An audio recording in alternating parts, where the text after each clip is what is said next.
Attention, certaines images peuvent ne pas correspondre aux faits racontés. Elles sont utilisées à des fins d'illustration. Lyon 1940. Klaus Barbie est le chef de la Gestapo de Lyon. Il est décrit par ses supérieurs comme froid et cruel. Il est responsable de la déportation de plusieurs milliers d'individus en 1943. Il arrête Jean Moulin, le crevaux derrière la résistance française. Il sait que si Jean Moulin parle, toute la résistance s'effondre, mais il parle pas malgré la torture. Il mourra à cause de la torture après la guerre. Il est recruté par le contre-espionnage américain. En ce temps de guerre froide, ses connaissances sont très utiles aux yeux des Américains malgré son passé et les demandes d'extradition. Il travaille pour les États-Unis.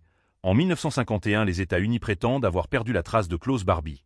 En réalité, Klaus Barbie a fui en Amérique du Sud avec sa famille, plus précisément en Bolivie. À l'aide des Américains, il travaille pour les services de renseignement boliviens. Ses connaissances en torture sont essentielles pour le dictateur bolivien au pouvoir. Mais des rumeurs surgissent à propos de son passé de SS. Pour faire taire les rumeurs, les autorités boliviennes t'accordent une interview avec sa Klaus Altman. Il se fait interview égal par Ladisia de Holo, célèbre journaliste français.